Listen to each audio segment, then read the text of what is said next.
नमस्कार दोस्तों, स्वागत है आपका आईपीओ एक्सप्रेस पर, जहां हम मार्केट के नए आईपीओस का डीप एनालिसिस लेके आते हैं ताकि आप अपना पैसा सही जगह लगाएं।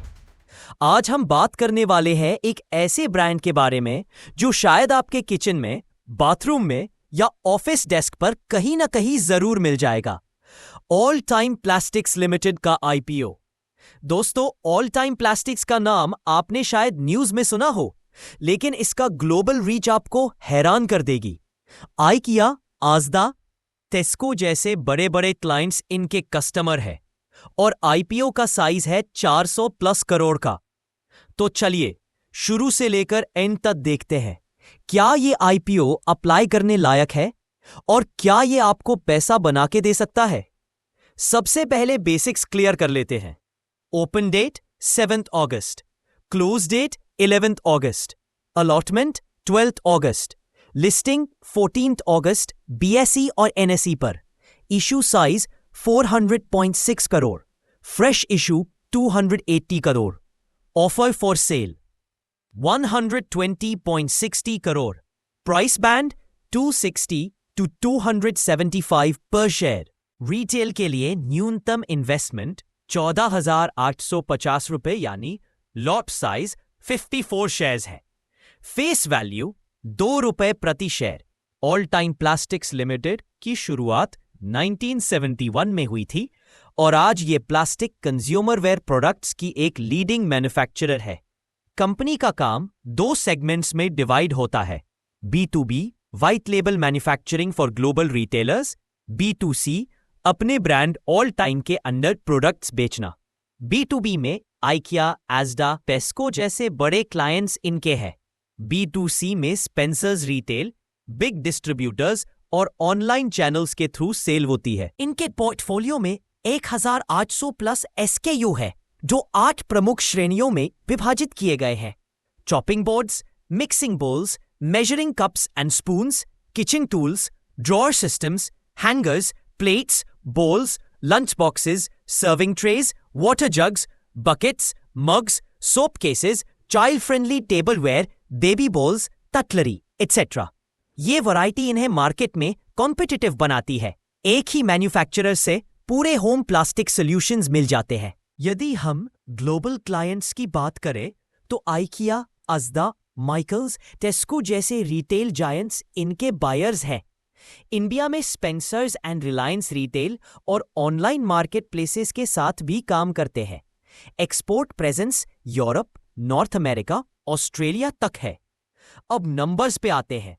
FY 2023 revenue 502 crore, FY 2024 revenue 531 crore, FY 2025 revenue 549 crore, PAT FY 2023 रुपए 38 crore, PAT FY 2024 44.8 crore, PAT FY 2025 47.29 crore. Margin stable है, EBITDA margin 18%, PAT margin 8.4%, ROE 19%। मतलब शेयर होल्डर के पैसा पर डिसेंट रिटर्न मिल रहा है। डेट का level 0.88 debt to equity ratio पे है। आईपीओ के बाद ये काफी रिड्यूस हो जाएगा।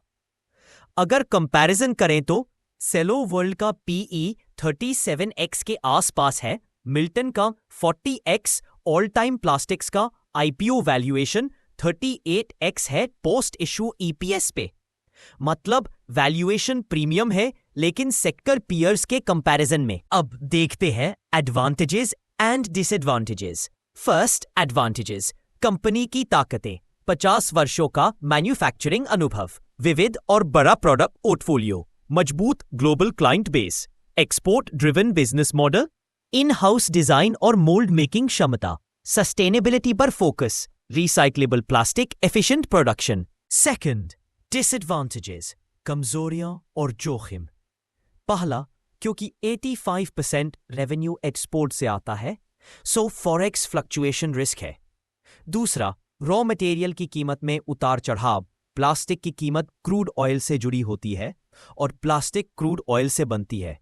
तीसरा, हाई कंपटीशन है, क्योंकि डोमेस्टिक एंड चाइनीज इंपोर्ट्स इनके कंपेटिटर्स है। चौथा, क्लाइंट कॉन्सेंट्रेशन, कुछ बड़े क्लाइंट्स पर हाई डिपेंडेंसी है। अब जीएमपी और वैल्यूएशन देखते हैं। ग्रे मार्केट प्रीमियम जीएमपी अभी लगभग 25 रुपए प्रति शेयर है, यानी लिस्टिंग पर करीब 9% का गेन संभव है। लेकिन जीएमपी गारंटी नहीं देता। वैल्यूएशन प्रीमियम पर है, लेकिन ब्रांड वैल्यू और क्लाइंट लिस्ट मजबूत सपोर्ट देती है रिटेल इन्वेस्टर्स के लिए। एक लॉट की कीमत 14,885 रुपए है। शॉर्ट टर्म लिस्टिंग गेन का चांस मध्यम है। लॉन्ग टर्म में ब्रांड और एक्सपोर्ट का कॉम्बिनेशन काफी प्रॉमिसिंग लगता है। हाई रिस्क टॉलरेंस वाले निवेशक अप्लाई कर सकते हैं, खासकर लॉन्ग टर्म होल्डिंग के लिए। मेरा वर्डिक्ट लॉन्ग टर्म के लिए सही लगता है। शॉर्ट टर्म में लिस्टिंग गेन का chance average. Diversified products, strong exports और बिग क्लाइंट्स इसको अट्रैक्टिव बनाते हैं। ये कोई इन्वेस्टमेंट एडवाइस नहीं है, सिर्फ एजुकेशनल पर्पस के लिए एनालिसिस है। इन्वेस्टमेंट डिसीजन लेने से पहले अपने एडवाइजर से सलाह ले। वीडियो पसंद आई तो लाइक, शेयर, सब्सक्राइब जरूर करें।